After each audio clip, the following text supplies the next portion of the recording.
കല്യാണി, കല്യാണി, കല്യാണി,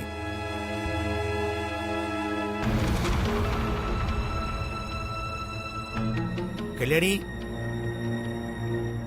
കല്യാണി.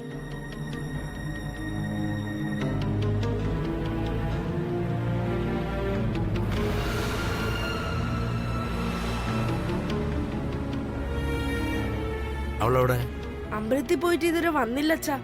ആ, നീയേ കടയിൽ പോയിട്ടൊരു പാക്കറ്റ് സാമ്പ്രാണി തിരി വാങ്ങിച്ചിട്ട് വാ. ഞാൻ മറന്നുപോയി. ചെല്. ആ ശരി സർ.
നീ ഇത്രയും നേരം എവിടെ പോയിരുന്നു?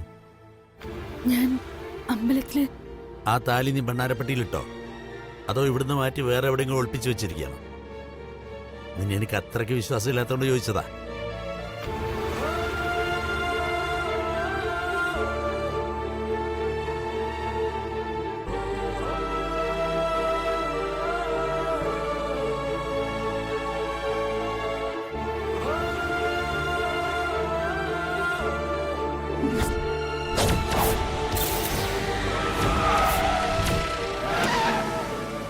അരുത്. ഇപ്പൊ എന്ത് നടന്നോ അത് നടക്കേണ്ടതായിരുന്നു. സാക്ഷാൽ ജഗദീശ്വരിയുടെ നിശ്ചയം. നീയായിട്ട് തിരുത്താൻ നിൽക്കരുത്, ആപത്താ. എന്താണ് ഈ മിണ്ടാട്ടോ ഇല്ലാത്ത? ചോദിച്ചു കേട്ടില്ലേ നീ ആ താലി ഭണ്ഡാരപ്പെട്ടിയിലിട്ടോന്ന്? എന്താണ് ഈ മിണ്ടാട്ടോ ഇല്ലാത്ത? ചോദിച്ചു കേട്ടില്ലേ നീ ആ താലി ഭണ്ഡാരപ്പെട്ടിയിലിട്ടോന്ന്? ഇട്ടു വെച്ചാ. എന്താണ് ഉത്തരം പറയാൻ ഇത്ര താമസം? വീണ്ടും ഞാൻ ചോദിക്കുക, താലി എവിടെയെങ്കിലും ഒളിപ്പിച്ചു വെച്ച് കള്ളം പറയല്ലോ നീ? ഇല്ല അച്ഛാ, താലി ഞാൻ ഭണ്ഡാരപ്പെട്ടിയിലിട്ടു. ഇപ്പൊ ഇട്ടിട്ട് വന്നതേ ഉള്ളൂ. അങ്ങനെ ചെയ്താൽ നിനക്ക് നല്ലത്. അതല്ലാതെ അത് ഒളിപ്പിച്ചു വെച്ച് മോളെ അച്ഛനെ തോൽപ്പിക്കാൻ നോക്കിയാലുണ്ടല്ലോ, തോൽക്കുന്ന നീ തന്നെയായിരിക്കും. അത് എപ്പോഴും ഓർമ്മ വേണം. ആ, കഴിഞ്ഞതൊക്കെ കഴിഞ്ഞു. നീ നിന്റെ ഡ്രസ്സൊക്കെ എടുത്ത് പാക്ക് ചെയ്തോളണം. ഇനി ഇവിടെ നിൽക്കുന്നില്ല. ഇന്ന് തന്നെ നാട്ടിലേക്ക് പോകുന്നു. ഞാൻ പോയി മാഡത്തിനോട് പറഞ്ഞിട്ട് വരാം. വേഗം റെഡിയാവും നോക്ക്.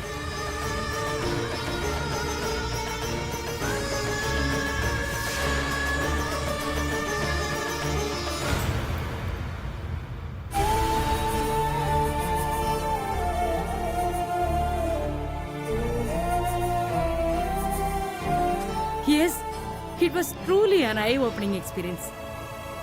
ഇന്നാള് ഓട്ടിസം ഡേ അല്ലായിരുന്നോ? അന്നൊരു ക്യാമ്പ് ഉദ്ഘാടനത്തിന് പോയി. ഓ, വല്ലാത്തൊരു അനുഭവം. പക്ഷെ ഒന്നുണ്ട്, ദൈവം ചില കുറവുകൾക്ക് പകരം എന്തൊക്കെ ശേഷികളാ മനുഷ്യർക്ക് കൊടുത്തിരിക്കുന്നത്.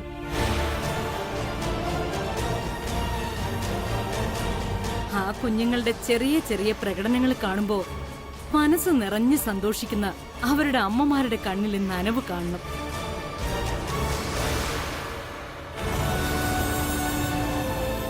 സത്യം, അതൊക്കെയാ ജീവിതം എന്ന് പറയുന്നത്. വെറും 20 മിനിറ്റ് സമയം കൊടുത്തിരുന്ന ഞാൻ എന്റെ അന്നത്തെ പ്രോഗ്രാം ഒക്കെ മാറ്റി ആ കുഞ്ഞുങ്ങളോടൊപ്പം ആഹാരവും കഴിച്ചിട്ടാ അവിടുന്ന് ഇറങ്ങിയത്. It was truly A great experience. സത്യം.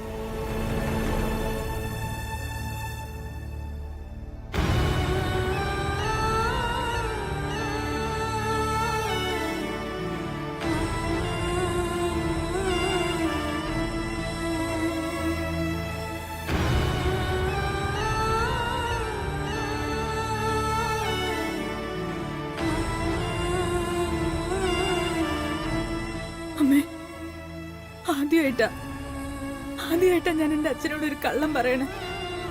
നിവൃത്തിയില്ലാഞ്ഞിട്ടാ അത്.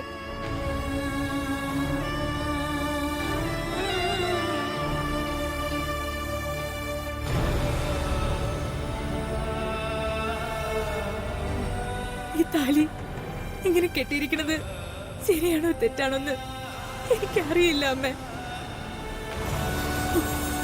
വല്യുവിന്റെ ജീവന് ഈ താലി കാരണം ഒരാപത്തും ഉണ്ടാവരുത്. എനിക്കത് മാത്രം ഉള്ളില്. മാഡം എന്നോടിനി അങ്ങോട്ട് കയറരുതെന്നാ പറഞ്ഞിരിക്കണേ. അച്ഛൻ എന്നെ നാട്ടിലേക്ക് പറഞ്ഞു വിടാൻ പോവാ. എനിക്ക് എന്ത് ചെയ്യണമെന്ന് അറിയാൻ വയ്യാത്ത അവസ്ഥയാ. ഓരോന്ന് ആലോചിക്കുമ്പോ തല പൊട്ടിപ്പൊളിഞ്ഞു പോവാ.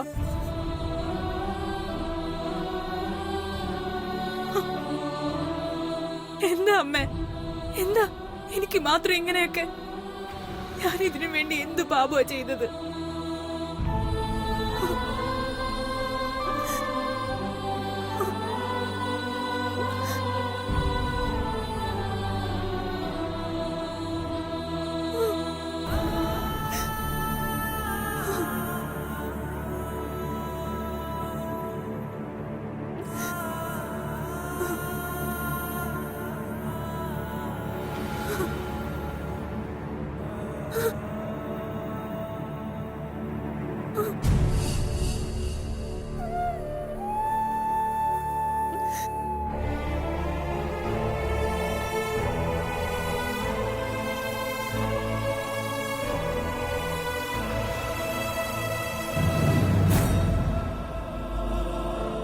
ഏയ് വേണ്ട, ഞാൻ എത്തിക്കോളാം.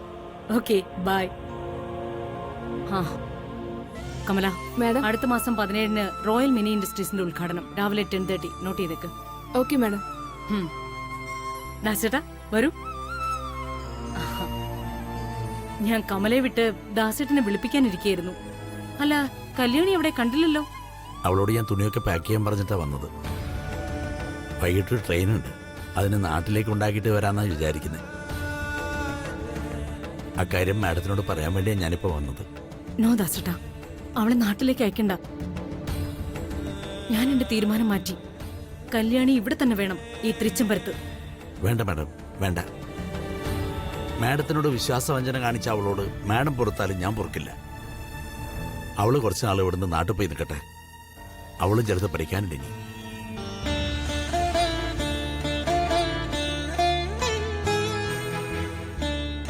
വേണ്ട ദാസേട്ടാ, അതൊരു തെറ്റിദ്ധാരണയായിരുന്നു. കല്യാണി എന്നോട് വിശ്വാസവഞ്ചനയൊന്നും കാണിച്ചിട്ടില്ല, അതാണ് സത്യം. എന്ന് പറഞ്ഞാ എനിക്ക് മനസ്സിലായില്ല. പറയാം. മറ്റുള്ളവരുടെ തെറ്റ് അവൾ സ്വയം ഏറ്റെടുക്കുക ചെയ്ത്. തെറ്റ് ചെയ്യാത്തവൾ എന്തിനാ നാട് വിട്ടു പോകുന്നേ? അവൾ ഇനി ഇവിടെ തന്നെ നിന്നാ മതി. പക്ഷേ ആരെ സംരക്ഷിക്കാനാ അവളെ കുറ്റം ഏറ്റെടുത്തെന്ന് എനിക്ക് മനസ്സിലായില്ല. എന്തിനു വേണ്ടി? എല്ലാം അവനു വേണ്ടി തന്നെയാ. ആ റാസ്കൽ രാജീവിന് വേണ്ടി. എന്ന് പറഞ്ഞ എനിക്ക് പൂർണ്ണമായിട്ടൊന്നും മനസ്സിലാകുന്നില്ല. ഓ എന്റെ ദാസേട്ടാ, ജയന്തിയെയും രാജീവിനെയും രക്ഷിക്കാനാ ആ വിലാസിനെയും കല്യാണിയെ കുറ്റക്കാരിയാക്കിയത്. എന്റെ തോക്കിൻ മുനയിൽ നിന്നും അവരും 3 പേരും രക്ഷപ്പെട്ടോട്ടെ എന്ന് കരുതി കല്യാണി ആ കുറ്റം സ്വയം ഏറ്റുവാങ്ങുകയും ചെയ്തു. ആനന്ദ് പറഞ്ഞപ്പോഴാ ഞാൻ അസത്യങ്ങളൊക്കെ മനസ്സിലാക്കിയത്.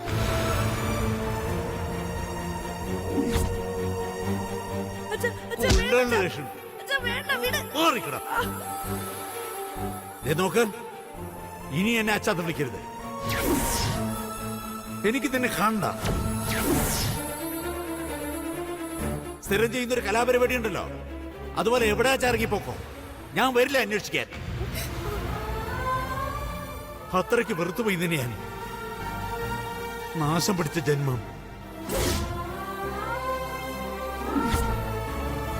മറ്റുള്ളവരുടെ തെറ്റ് ഏറ്റെടുക്കണമെങ്കിൽ വലിയൊരു മനസ്സ് വേണം ദാസേട്ടാ.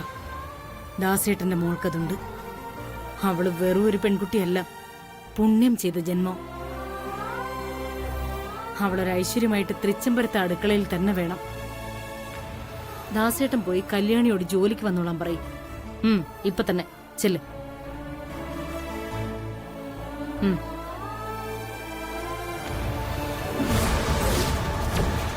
ഏതവനാ നിന്റെ കഴുത്ത് താലി കെട്ടിയതെന്ന് നീ പറയുന്നു അതോ വലിയ കുഞ്ഞ്,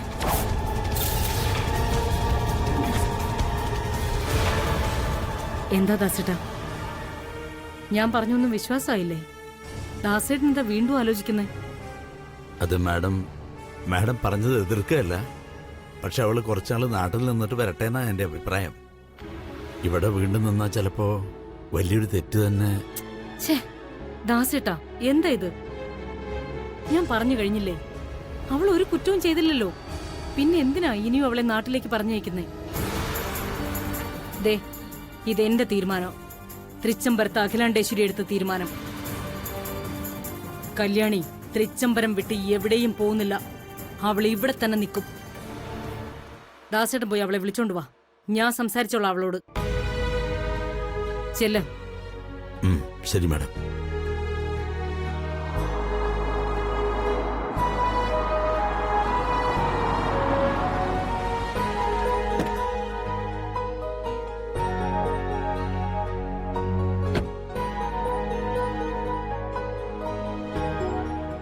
നമസ്കാരം മാഡം. നമസ്കാരം. ആന്റി, ആ മോളോ, വാ ഇരിക്ക്.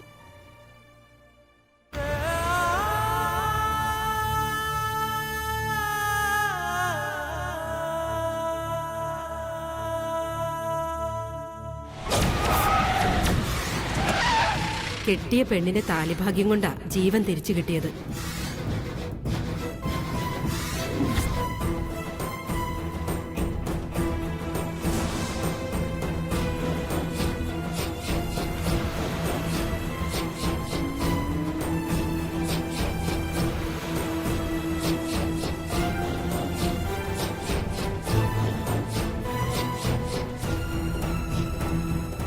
മോളെ,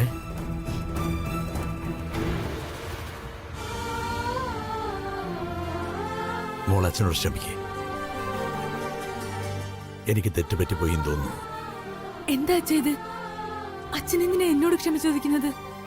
മോളെ, നിന്റെ കല്യാണം മുടങ്ങിയതിന് നീ തന്നെയാണ് കാരണക്കാരി എന്നും പറഞ്ഞ് അച്ഛൻ ഒരുപാട് ഉപദ്രവിച്ചു എന്റെ മോളെ. ഇനി അച്ഛന്ന് വിളിക്കരുതെന്ന് പോലും വിലക്കി.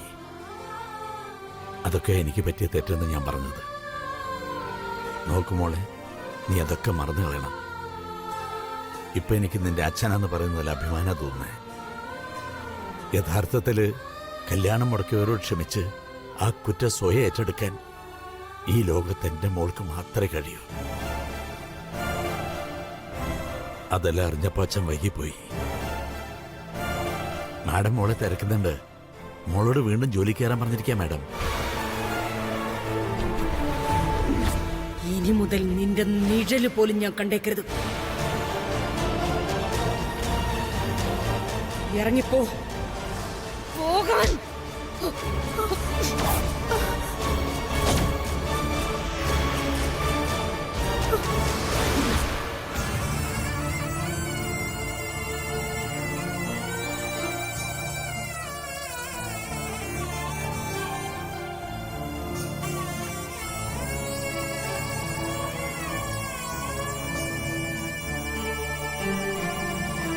ഞാൻ നേരത്തെ അകൽച്ച കാണിച്ചതും ദേഷ്യപ്പെട്ടതും മോള് മറക്കണം.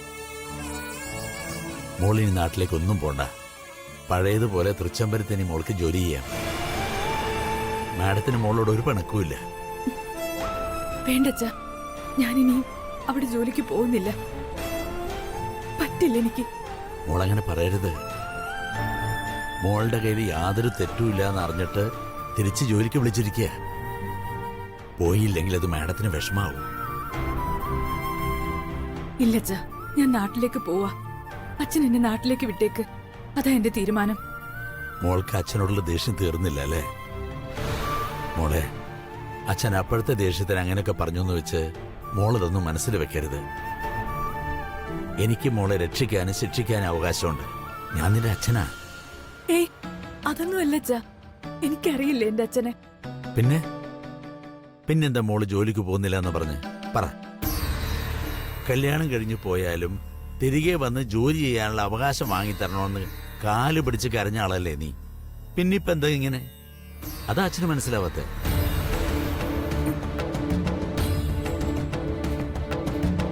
ഡെമോ കല്യാണം മാഡത്തിനോട് പറയാത്തതിന്റെ കുറ്റബോധം ഒരു സൈഡിൽ, ഇപ്പൊ താലിയും കൂടെ മറിച്ചിട്ടുകൊണ്ട് എനിക്ക് വയ്യച്ച. ഇനി നിങ്ങളുടെ മുന്നിൽ ഇങ്ങനെ നാടകം കളിക്കാൻ. നീ ഇങ്ങനെ ഒന്നും മിണ്ടാതിരുന്ന അച്ഛൻ മാഡത്തിനോട് എന്ത് പറയും മോളെ? നിന്നെയും കൂട്ടിക്കൊണ്ടുവരാൻ പറഞ്ഞു വിട്ടതാ അച്ഛനെ. നീ ഒന്ന് വന്നേ, വരാൻ. ഞാൻ വരുന്നില്ല അച്ഛ. ഇനി ഇവിടെ ജോലിക്ക് കയറിയ ഞാനൊന്നും ചെയ്തില്ലെങ്കിലും ഇങ്ങനെ ഓരോ പ്രശ്നങ്ങൾ ഉണ്ടായിക്കൊണ്ടേയിരിക്കും. എന്നെ നാട്ടിലേക്ക് വിട്ടേക്ക്, ഞാൻ അവിടെ കഴിഞ്ഞോളാം. ശരിയായിക്കോട്ടെ. ഏതായാലും ഇക്കാര്യം പറഞ്ഞ് മാഡത്തിനെ എതിർക്കാൻ അച്ഛന് കഴിയില്ല. മോള് തന്നെ മോളുടെ തീരുമാനം മാഡത്തിനോട് പറ. വാ മോളെ, വാന്ന്.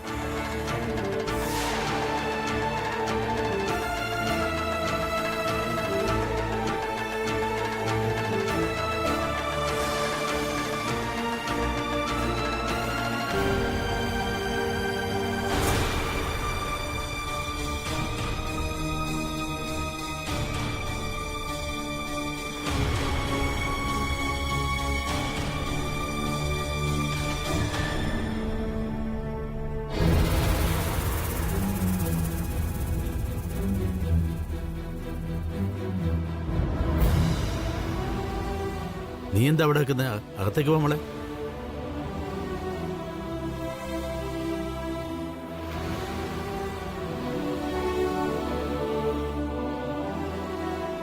ആ എന്താ കല്യാണി, പിണക്കമാണോ എൻ്റെ അടുത്ത്?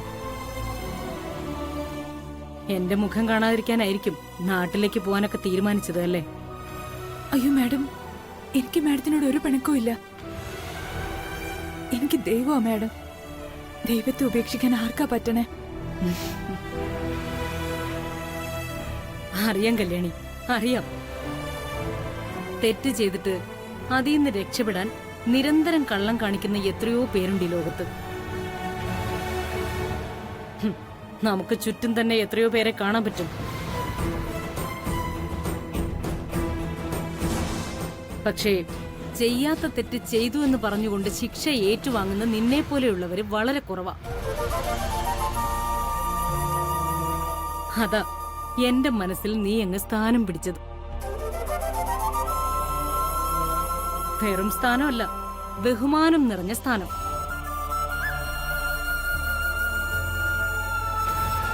സ്വന്തം ജീവിതം ഇല്ലാതാക്കിയവരോട് പുറത്ത് അവരുടെ ജീവിതം നശിച്ചു പോകാതിരിക്കാൻ നീ നോക്കി. സ്വന്തം ജീവിതം ഇല്ലാതാക്കിയവരോട് പുറത്ത് അവരുടെ ജീവിതം നശിച്ചു പോകാതിരിക്കാൻ നീ നോക്കി.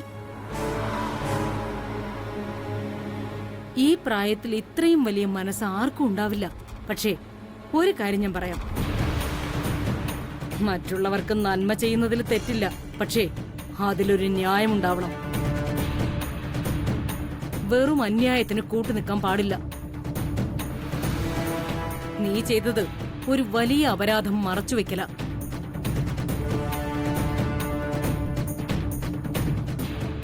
നിന്നെ പറഞ്ഞിട്ടൊരു കാര്യമില്ല, വെറും നാട്ടിൻപുറത്തുകാരിയല്ലേ.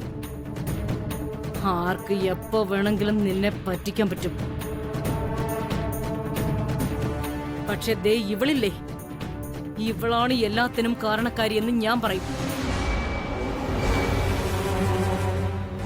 കല്യാണി, ഇത് ടീ ടൈമാ.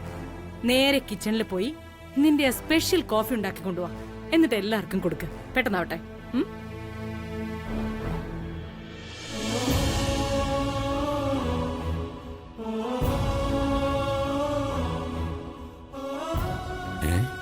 ഇത്രയും നേരം ജോലിക്കില്ല, ഞാൻ നാട്ടിലേക്ക് പോവാന്നും പറഞ്ഞ് വാശി പിടിച്ച ആളാ. മാഡം ഒരു വാക്ക് പറഞ്ഞപ്പോ മറുത്തൊരക്ഷരം പോലും മിണ്ടാതെ ജോലിക്ക് പോയി. ദാസേട്ടാ, കല്യാണിയുടെ കാര്യത്തിൽ ദാസേട്ടന് ടെൻഷൻ ഒന്നും വേണ്ട. ഈ കല്യാണം മുടങ്ങിയിട്ടുണ്ടെങ്കിൽ ഇതിലും നല്ല കല്യാണം കല്യാണിക്ക് വേറെ നടക്കും. ഇത് തൃച്ചംബരത്ത് അഖിലാണ്ടേശ്വരിയുടെ വാക്കാം.